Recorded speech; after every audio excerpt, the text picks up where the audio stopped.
We might kick off. We've got 59 people, so welcome design thinkers. It's fantastic to see you all. And I'm not sure whether everyone is in Sydney tonight, but Sydney is Gadigal land, and so I'd like to acknowledge the Gadigal people of the Eora Nation.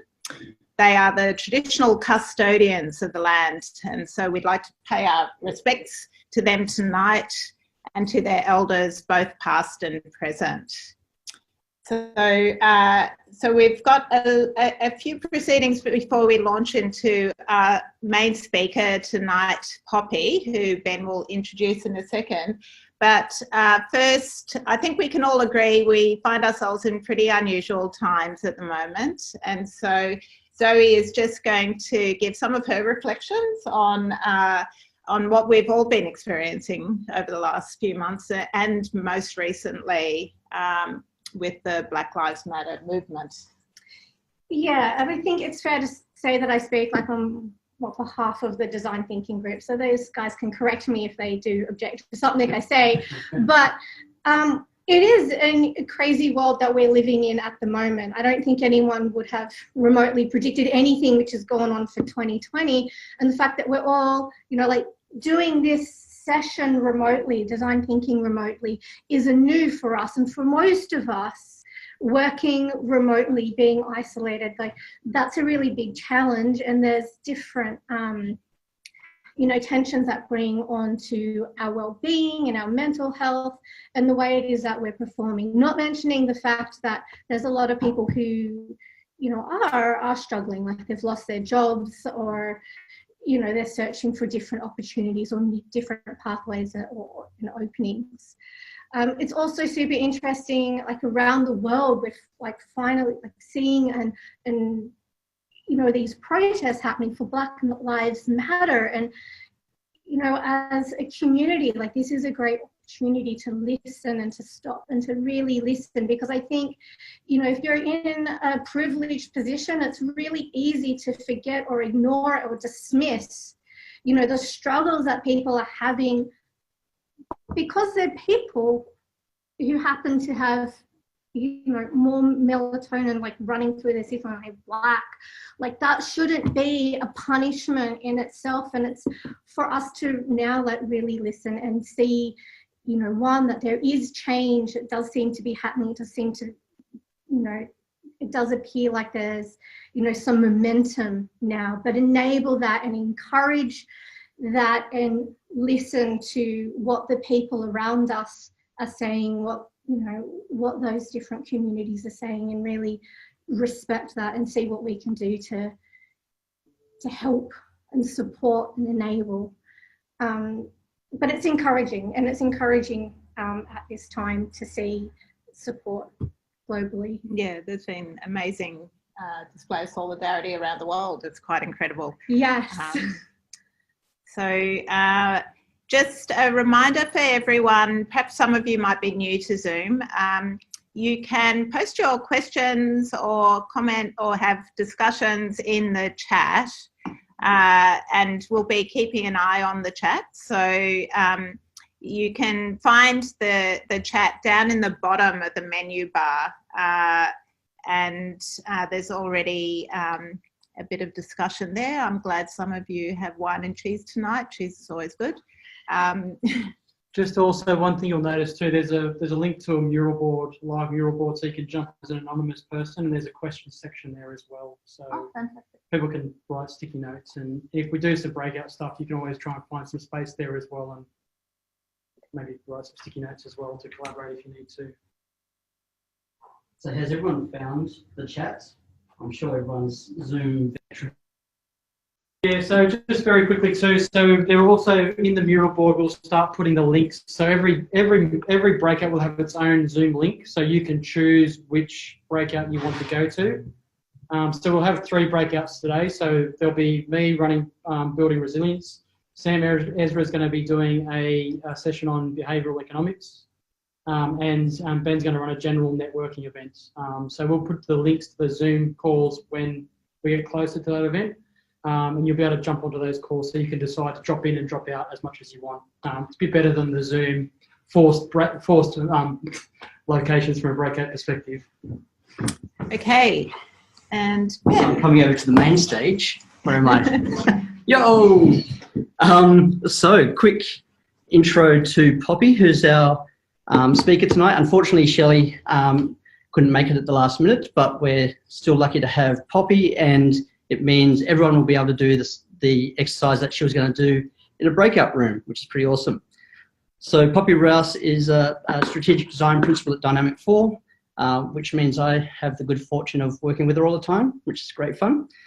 She's a design thinking practitioner, passionate about unleashing potential in the clients she works with, and she has a long career in international marketing, or in marketing internationally, comms capability, done a whole bunch of awesome stuff, strong focus on purpose-driven social enterprise work, and she's going to talk to us about a whole bunch of things around growth mindset.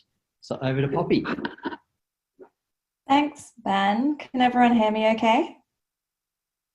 Yep, great, awesome. I'm just gonna, oh, sorry, 1 second. I'm just trying to share my screen with you guys.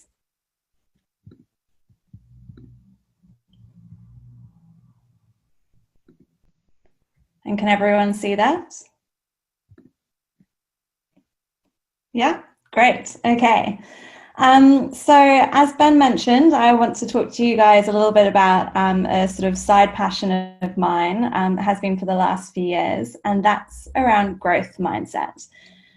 So I know that we were going to talk about neuroscience today, and I will touch on that, but I'm not a neuroscientist like Shelley, so unfortunately I can't go into too much detail.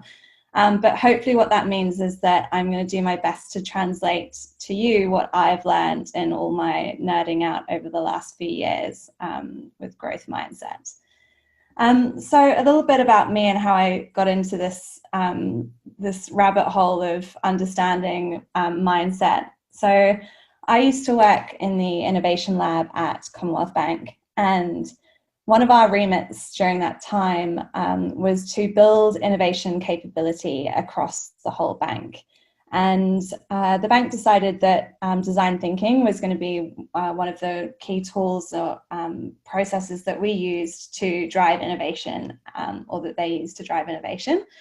And so we created a whole bunch of courses and capability sessions, and ran every sort of innovation competition under the sun, trying to encourage more people to learn design thinking.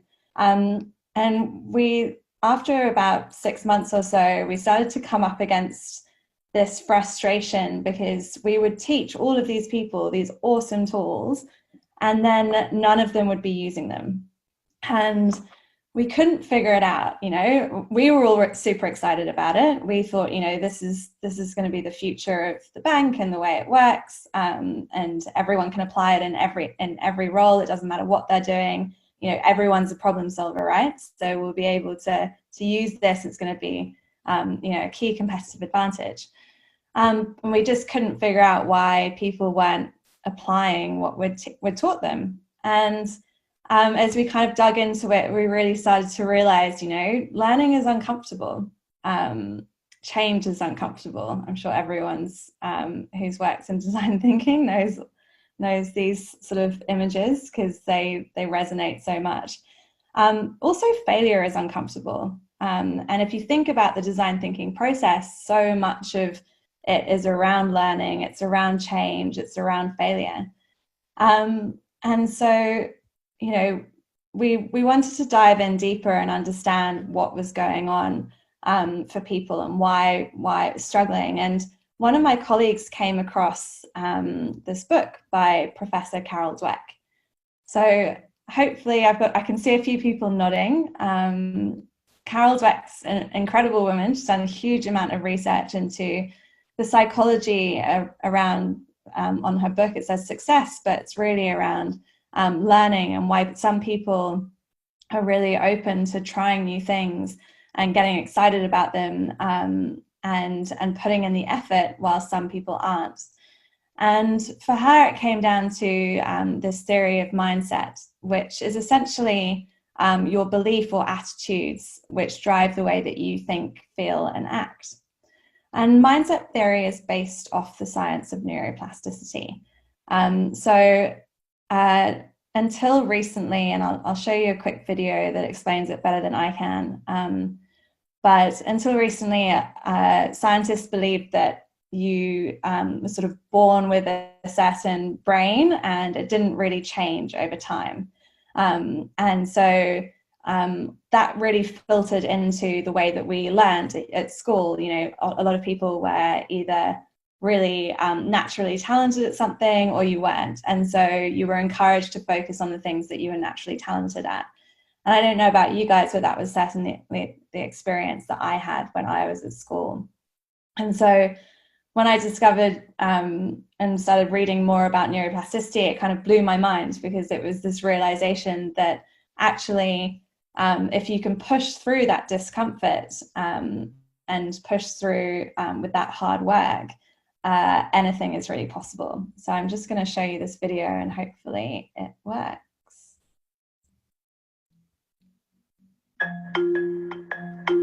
Not so long ago, many scientists believed that the brain did not change after childhood, that it was hardwired and fixed by the time we became adults. But recent advances in only the last decade now tell us that this is simply not true. The brain can and does change throughout our lives. It is adaptable, like plastic. Hence, neuroscientists call this neuroplasticity. How does neuroplasticity work? If you think of your brain as a dynamic, connected power grid, there are billions of pathways or roads lighting up every time you think, feel, or do something. Some of these roads are well-traveled. These are our habits, our established ways of thinking, feeling, and doing. Every time we think in a certain way, practice a particular task, or feel a specific emotion, we strengthen this road. It becomes easier for our brains to travel this pathway. Say we think about something differently, learn a new task, or choose a different emotion. We start carving out a new road. If we keep traveling that road, our brains begin to use this pathway more, and this new way of thinking, feeling, or doing becomes second nature. The old pathway gets used less and weakens.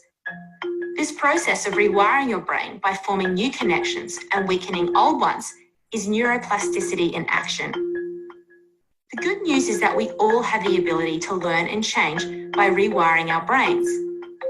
If you have ever changed a bad habit or thought about something differently, you have carved a new pathway in your brain and experienced neuroplasticity firsthand.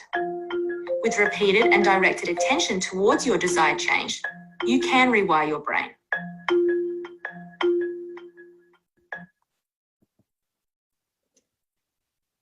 All right, so this discovery, as I said, is really what Carol Dweck based a lot of her research off.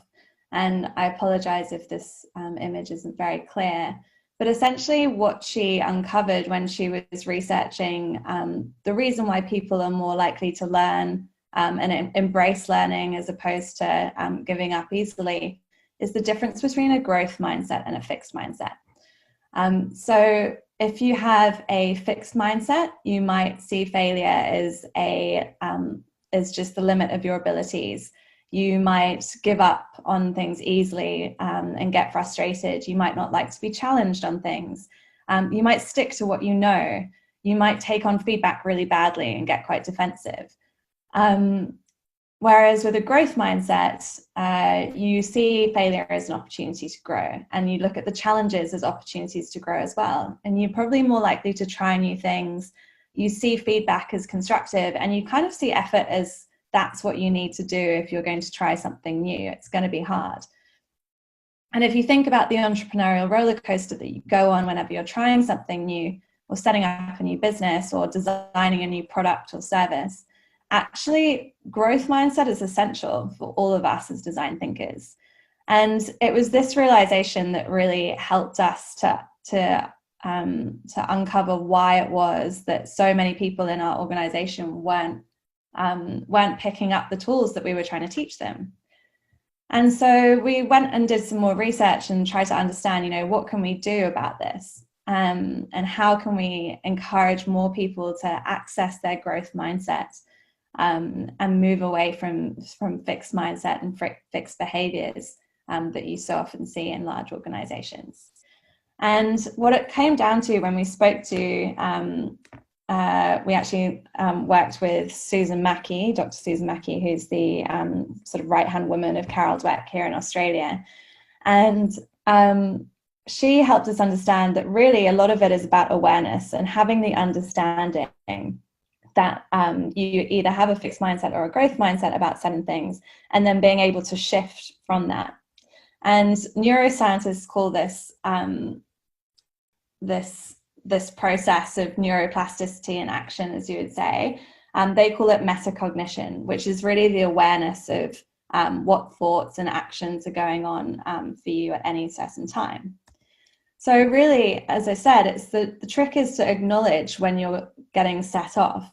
And what happens when you're triggered by certain things is that it sets off the hippocampus in your brain, which is essentially your fight or flight sort of facility in your brain. So instead, we need to create this mindfulness and understand what's going on and see that we're being triggered into this autopilot response. And then we can start shifting, as it showed in the video, and start creating new neural pathways in our brain. So this was just a really brilliant opportunity for us to go, okay, well, how do we do that? How do we help people understand that? And so we did. We spoke to Carol Dweck, and we were talking about what triggers people typically. And it's really interesting because everyone gets triggered by something, right? We all have the bad behaviors that we don't want to admit to, but they come up. And they come up in our personal lives, they come up in our business lives as well, in our work and professional environments. And I imagine so many people have been triggered by what's been going on for us all over the last few months in particular. But these are some of the 6 triggers that are typically quite common for a lot of people. So number 1 is skills. So you might believe that you're born with with raw talent, or you're not. Whereas if you have a growth mindset, you're going to believe that it comes from that hard work and you can always improve. Challenges. So if you see a challenge, you might try and avoid it. You might try and give up quite easily. You might give up quite easily because it might reveal a lack of skills. You might see effort as unnecessary, and it's just proof that you're not good at what you do. You might take on feedback really badly and take it personally. You might look at setbacks as something that you get discouraged by, and you might blame others. And this is a really interesting one, the last one, because no one likes to admit that this is them. But so many of us get triggered by the success of others, and we get set off and start sort of worried about what does that mean for me? And that shows that I'm not necessarily good at my job and whatever else it might be. When actually, if we move into that growth mindset, all of these things should be embraced as ways that we can learn and improve ourselves and improve our product or service that we're designing. So once you've understood what triggers you, you can then start to look at what emotions are triggered by that. So how do you feel when that trigger sets you off? And I know I'm getting a little bit woo-woo here, but this was a revelation to me that there are even more emotions than happy and sad, because as a Brit, we don't talk about our feelings at all. But you can see here that there are actually a lot of feelings, hundreds of them. And being able to identify them and name them helps us to, with that being aware of our feelings. And this is essentially the practice of mindfulness. I'm sure lots of you already are across mindfulness and the importance of being able to just sit and observe what thoughts and feelings are going past as opposed to holding on to them. And this is a really important next step. And then from there, you can look at, okay, well, what are the destructive behaviors that I am, that are happening as a result of these triggers? So again, having this awareness of what's actually, how are you behaving, and being really honest with yourself is really important. So do you get defensive? Do you catastrophize? Do you just give up, or are you blaming others and complaining about you know, all the other things that are going on, as opposed to really taking the opportunity to learn and grow from whatever it is that's going on for you. So something that we started doing in our team is we actually started creating personas for our fixed mindset, because what we liked about that is that it helped us separate from that behavior and separate ourselves from that. And it allowed us to really take a step back and observe what was going on. And so this is what I'm going to get you guys to do in a second, is to think about what triggers you, what emotions come up as a result of that situation or trigger, and how do you behave as a result. And then we're going to name our fixed mindset. So I'm going to give you an example. And I can't believe I'm doing this in front of like 60 or maybe more people, but this is my fixed mindset. So, hi, my name is Poppy. My fixed mindset shows up when I get negative feedback on my work, especially when it's given with no guidance on how I can improve it. I actually start to feel really overwhelmed, and I start to become quite withdrawn. So I kind of go into the complete opposite of who I am as a normal, fairly outgoing person. I basically go into flight mode and I start planning my move back to England. I'm going to become a librarian and live with my parents, and probably never going to see the light of day ever again. So my fixed mindset is called Withdrawn Wendy. And I have checked with my friend who I used to work with, and he's happy for me to share his as well in case you need a little bit of inspiration.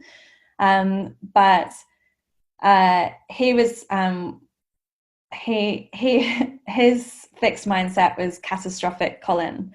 So whenever we would come up against an obstacle or some sort of setback, he would just go into a complete tiz, and he would come into the lab and he'd throw everything up in the air and start basically saying that the world was going to end and we were never going to be able to deliver whatever project it was or whatever. But we would call him catastrophic Colin.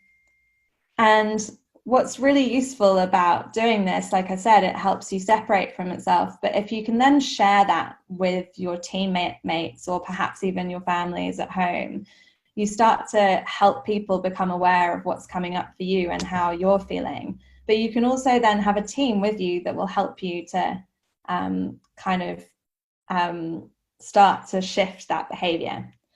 So what I'm going to ask you guys to do now is to have a look at these triggers and just grab a pen and paper or a Post-it note, or you can write it down on your phones if you want, but just have a really honest conversation with yourself and just write down what it is that triggers your fixed mindset.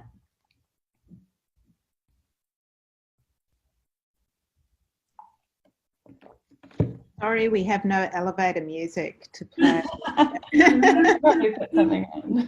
Ben's just singing The Girl from Ipanema. Perhaps I'll on mute. All right, so now that we've got our triggers, hopefully, now we're going to look at our emotions. So what emotions and feelings come up for you when you're triggered? And I'm putting the wheel up for you because if you're anything like me, you might need some help here. Can there be more than one, Poppy? Yes, absolutely. É a coisa mais linda que eu já vi passar. Porque estou tão sozinho.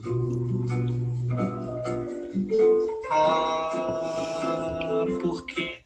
All right, and then lastly, we're going to get into the behaviors, and there's just a handful here, but this is obviously very personal. So just have a think about how do you react in that moment when you're triggered. All right, so hopefully everyone has a bit of a start to their sort of script, I guess. So the last thing to do is to create your fixed mindset persona, and feel free to get as creative as you like with this. You don't have to use alliteration. It's just something we randomly decided to do. But I'll give you another minute to just write this down as your script and name yourselves. Okay, before we go full on Rio style. Hopefully everyone has a bit of a script now. What we're going to do is jump into a very quick breakout room, and what I would love you to do is to share or introduce your fixed mindsets to the other people in your breakout room. And we're going to give you about 5 or 6 minutes to do that. So hopefully the guys at Fishburners will be able to do that. Yes, we're about to do that through the incredible powers of technology. We are going to randomly assign people into groups of 4, Poppy? Is it 4 or? Yeah, if that's possible. Okay, so to do this incredible feat, I need some mathematics. So 71 people divided by 4 equals 17 breakout rooms. So let's see if I can make this work. So 17. For about 5 minutes or so. Actually, I'll make it 16 because that will be 4 to 5 participants in a room. So we're going to give ourselves 5 minutes, folks. So I'm creating the breakout rooms now. Hopefully this works. Fingers crossed. Okay, folks, we're just waiting for the last people to join after those breakout rooms. So we'll just give it another minute.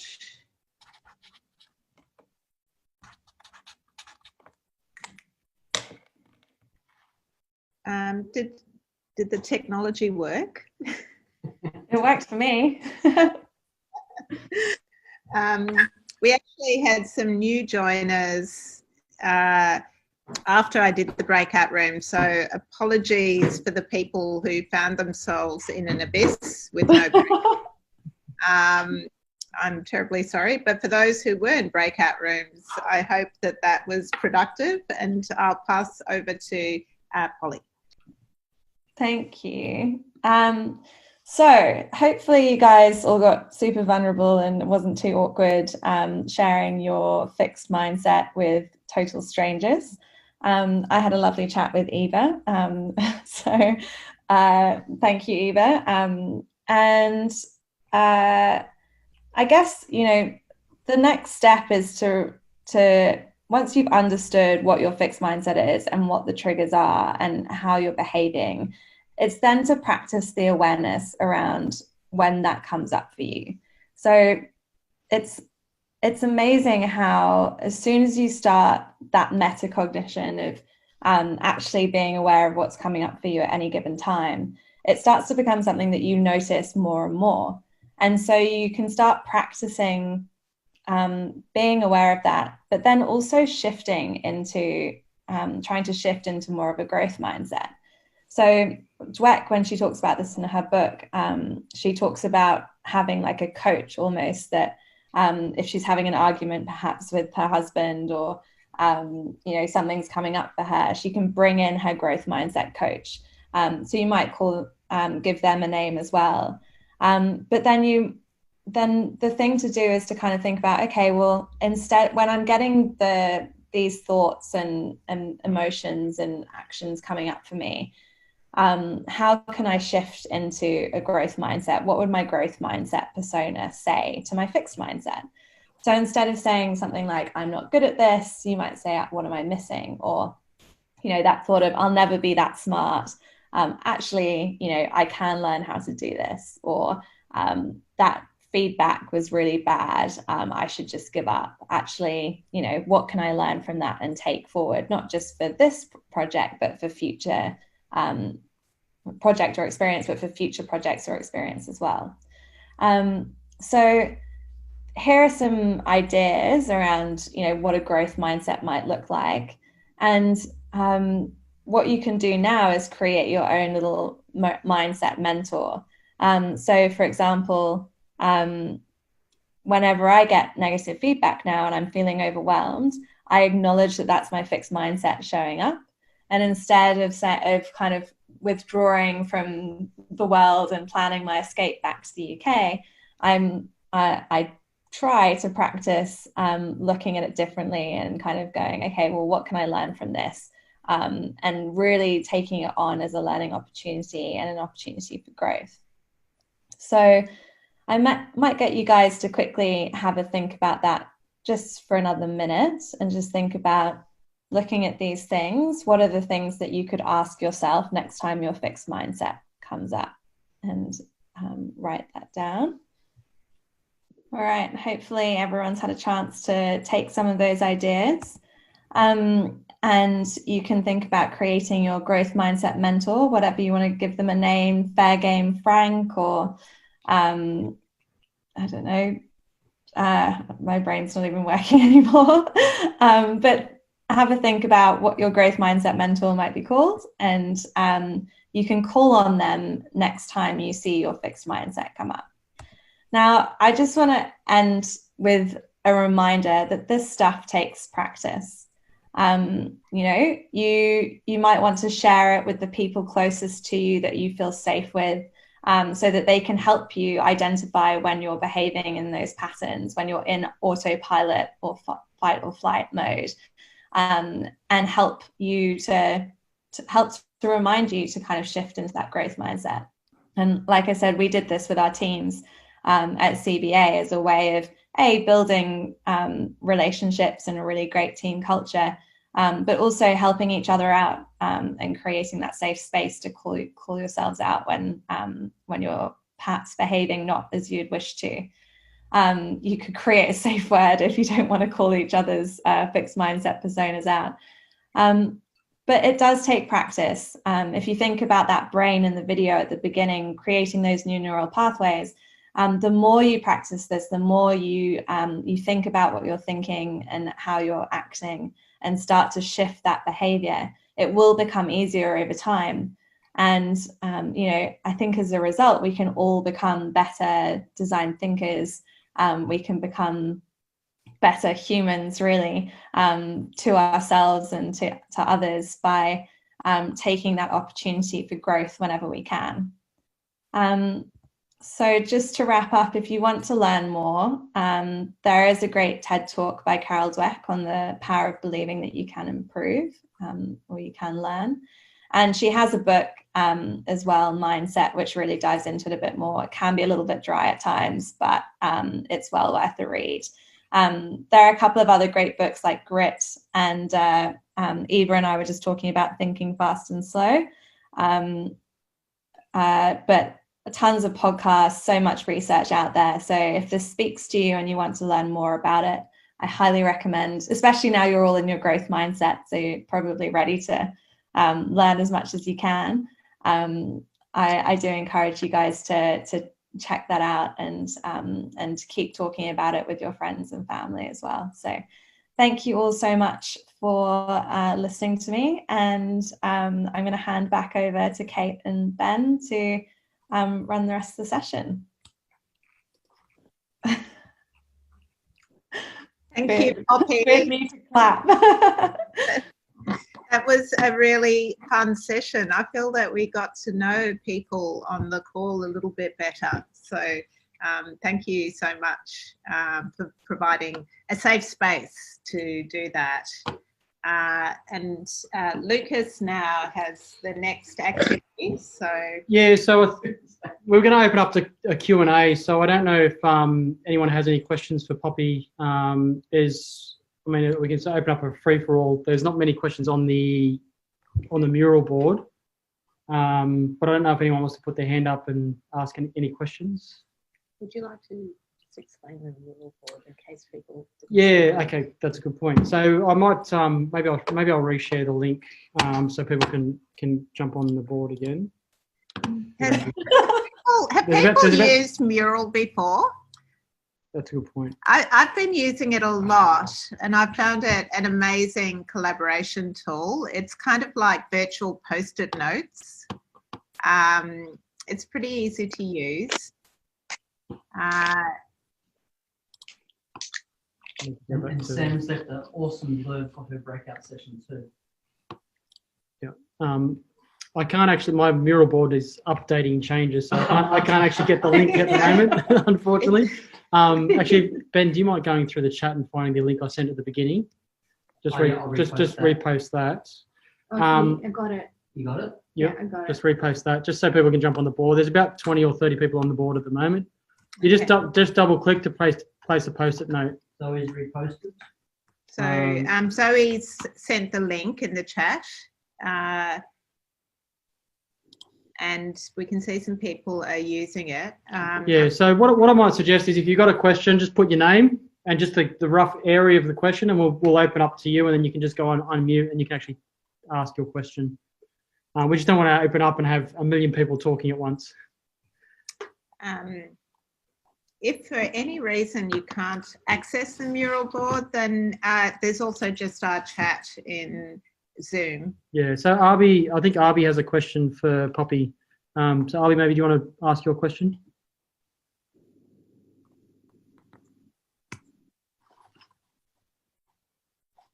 Thanks, Poppy. Thank you very much for the session. Very intriguing and extremely eye-opening. And now, and this is one of my weak spots. So thank you very much again for, educating me in this. Quick question, Poppy, there's a cost engine in the background, right, in the organization. Now, should there be a domain or phase where the growth mindset should be replaced by fixed mindset in order to deliver value proposition to the customers?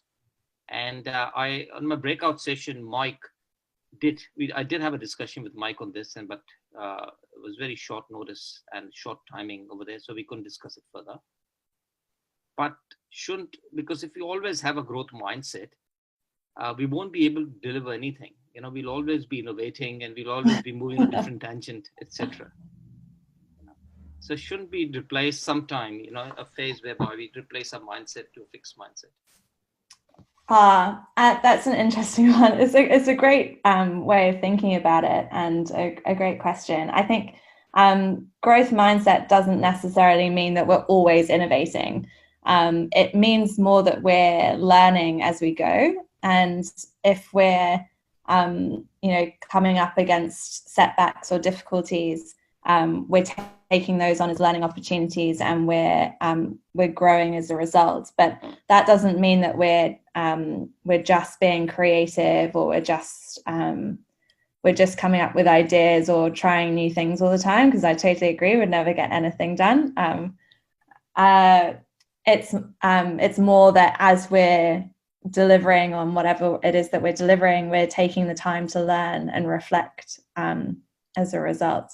So does that answer the question? It does, because what happened was I was there in a retrospective, and the person was completely changing he was very fickle-minded. So I told him, I said, we got to have some certainty. I'm not asking you not to have growth mindset. He said, look, if I'm coming up with new ideas, then I should be encouraged. So I said, I am encouraging you, but then again, we've got a specific time span to implement something.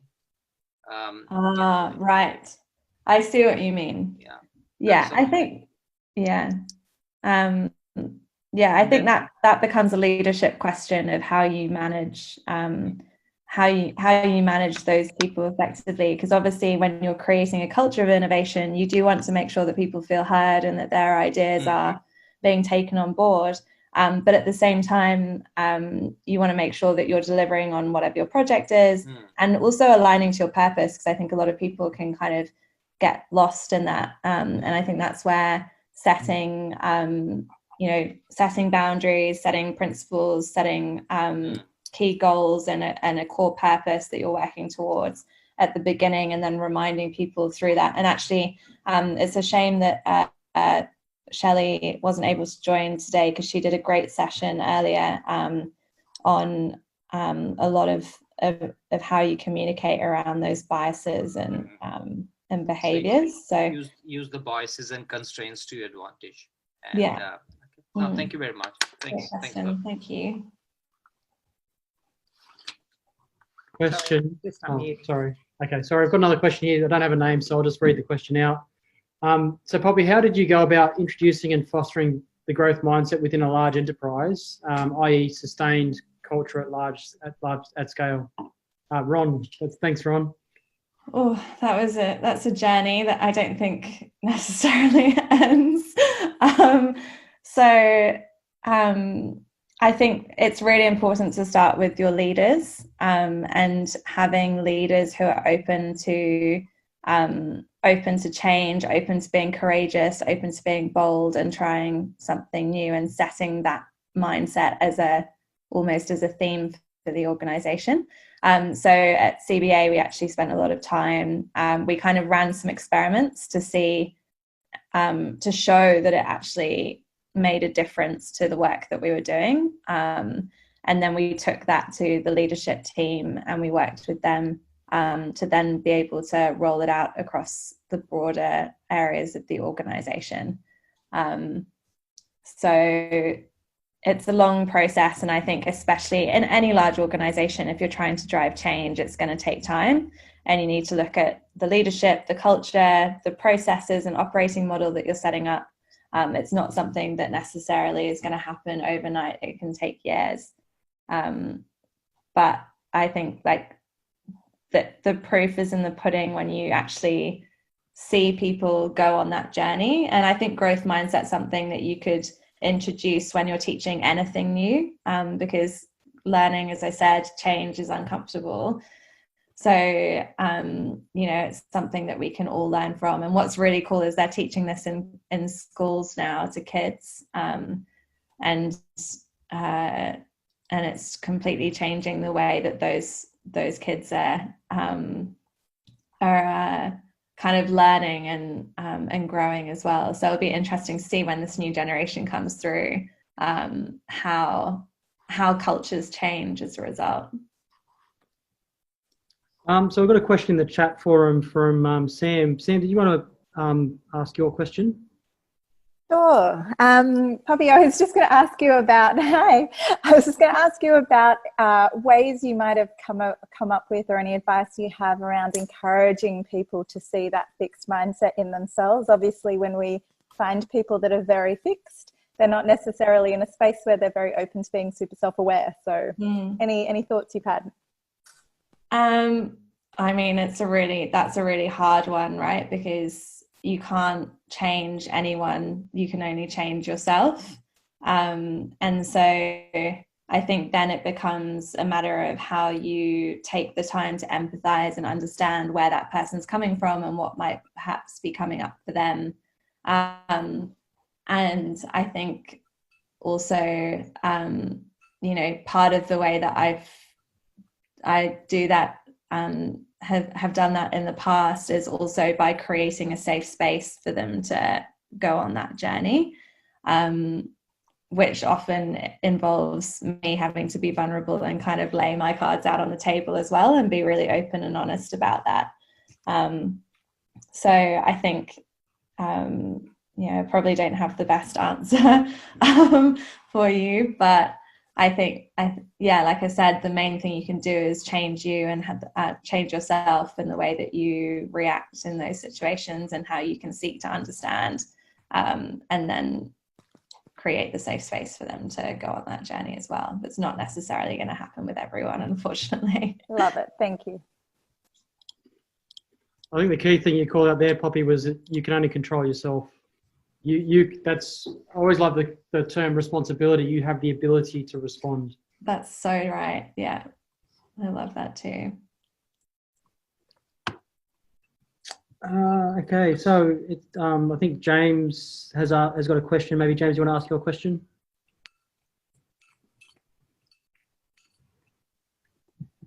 Is it James Linton? Is it possible? Yeah, actually, I was giving an answer to.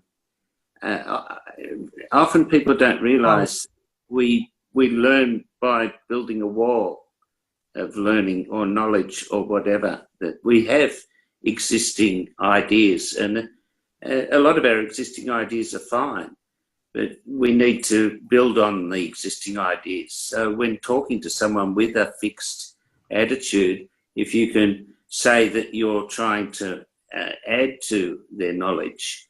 It doesn't discount what they already know, and often results in less emotional resistance. That's such a great point, James.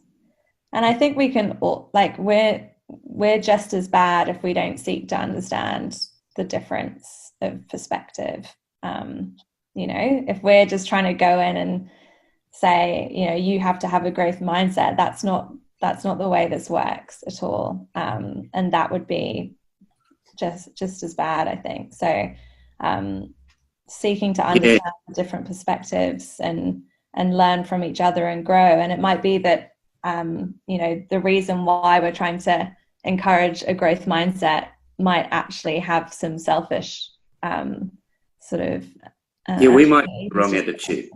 Yeah, exactly. Yeah, and I think that's one of the risks around this, actually, that I've spoken with Susan Mackey about in the past, is if people don't take the time to really understand growth and fixed mindset theory and just go out and start preaching it willy-nilly, it can actually end up having detrimental results when people kind of start pointing fingers and going, you have a fixed mindset. That's not what this is about at all. It's about it's really about seeking to understand and seeking to, like, the irony of someone saying someone has a fixed mindset has its own fixed mindset connotations. Exactly. Exactly. So I think Harshita has a question. Yes, thank you for that session. I think it was very candid and raw, and thanks for being vulnerable and sharing your experiences. Thanks, Poppy. My question is, like, regarding this kind of fixed mindset and the growth mindset, what level of the hierarchy in an organization that they should be aware of this one, about the fixed mindset and the growth mindset? Sometimes I feel like I would say that business analysts, the scrum masters, and those ones are the ones who attend these kind of events, they read books, they watch videos, and they're aware of the fixed mindset and the growth mindset attitude, and they will be acting in that way. But I feel like someone who's a director or an exec, they might not fully get this understanding of this concept of, though they're supportive of this one, they might not be at the mindset of implementing this with an organization level. So what would you feel like, at what level of the organization in the hierarchy that they should be aware of this fixed mindset and the growth mindset? I mean, I believe that all leaders, I think every single person can benefit from understanding the difference between a fixed and growth mindset. And I think if you're trying to roll it out within an organization, if you don't have the backing from really senior leaders, then it's going to be hard for you to especially depending on the scale of the organization, it's going to be really difficult if you don't have those most senior leaders on board. But I think there are some really good ways that you can kind of frame that based off what they're interested in. And I think the way that I read something recently that I think it was from Professor Case Dorst at UTS, was talking about how the winning organizations in the market are going to be the ones who are the fastest learners. And if you think about the need to have a growth mindset to take on these learnings, that's going to be essential. It's going to be your best competitive advantage. So I don't know if that answers your question. But what's really interesting is, even if you can run a session like this with your senior leaders and they go through the process, they then see the benefits of it as well, because they see it within themselves. And I've had like CEOs be like, oh, can you come and do this at home with my family? It's, you can usually see the benefit quite quickly. Yeah, in my experience, I've seen it's quite a challenge to practice it with the leadership level. We do have run some of the sessions and understanding like where we need to change and everything, but keeping that momentum throughout the year, it's quite a challenging this one. Sometimes it's I do I used to believe that it has to come from the top to bottom approach, that they need to be the believers. Sometimes I feel like the motivation is lost at the middle level and the lower level of the hierarchy. So it's quite messy that where exactly it needs to be, kind of. Yeah.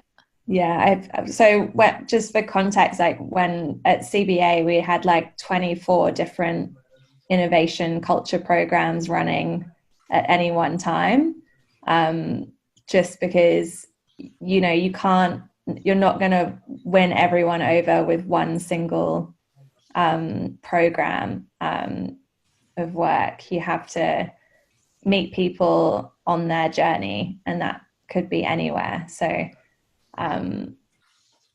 it's not something, unfortunately, that you can force people to do either. Like, you have to really take them on that journey and make them feel part of it and show that ownership as well.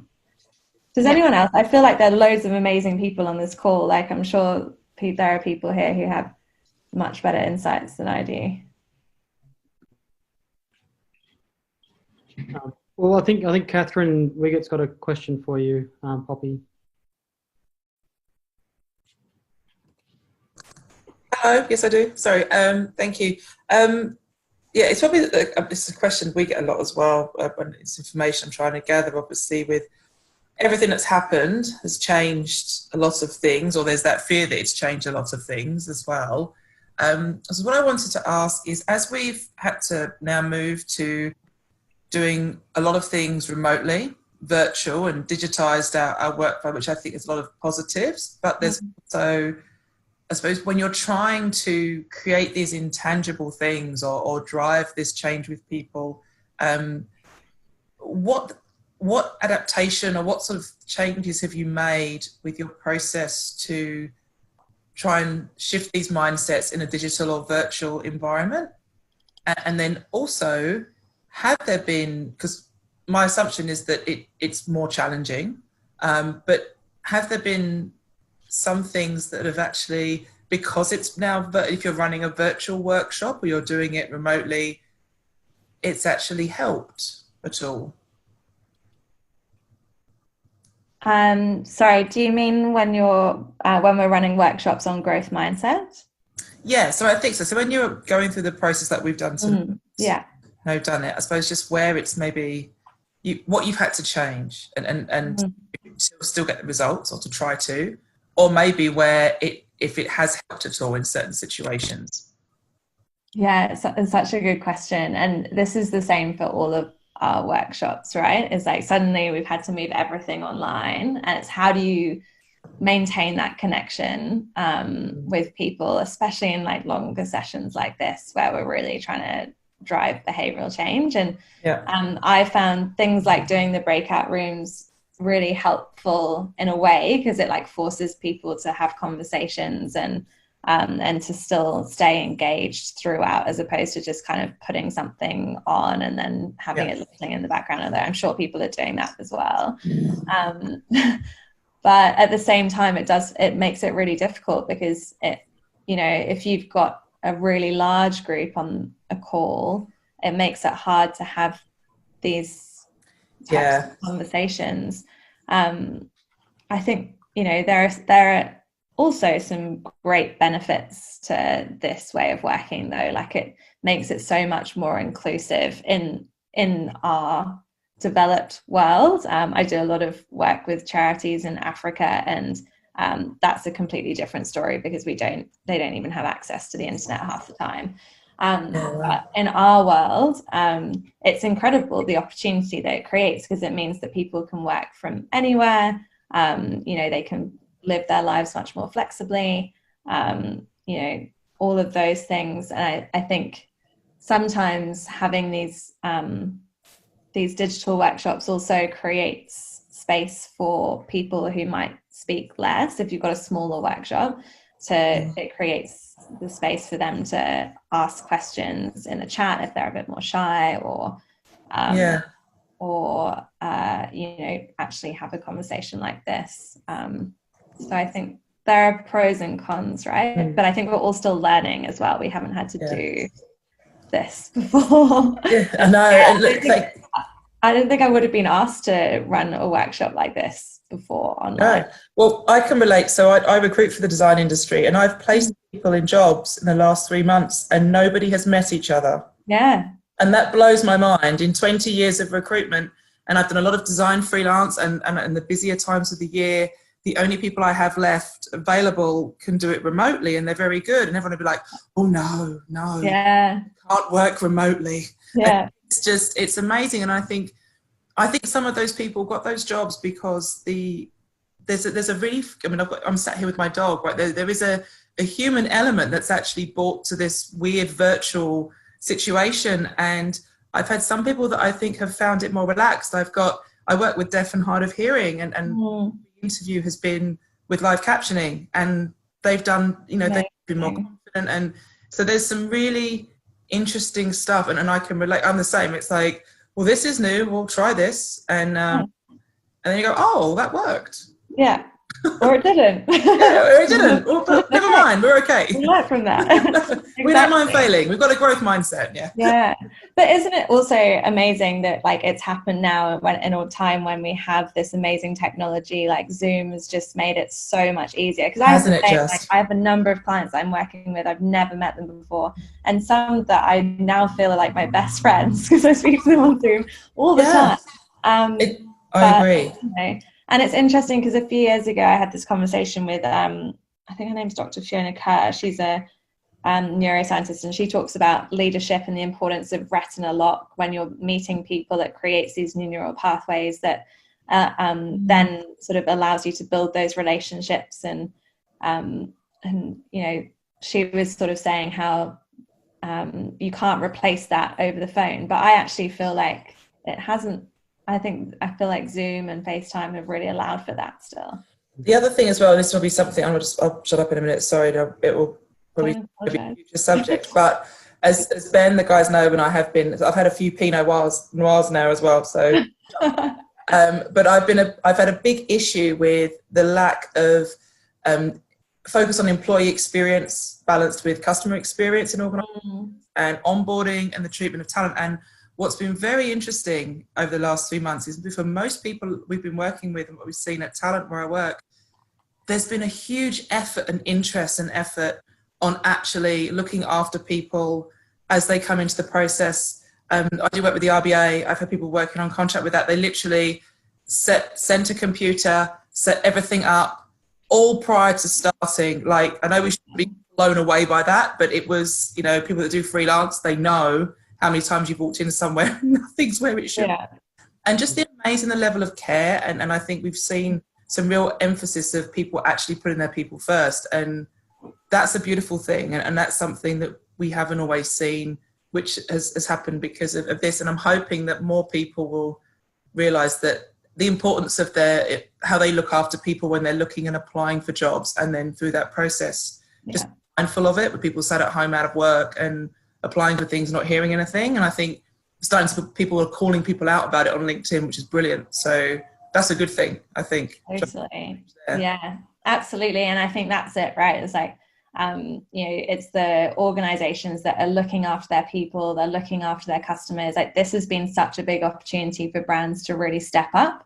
And, even from like a social responsibility and sustainability perspective, and that whole like purpose driven movement, this is it. Like, this is when companies are going forward and saying, we're going to give our customers discounts, or I have my energy provider as PowerShop, and they were doing like pay it forward to people who've been affected by bushfires, and the organizations who are really looking after their people at home, like that's it.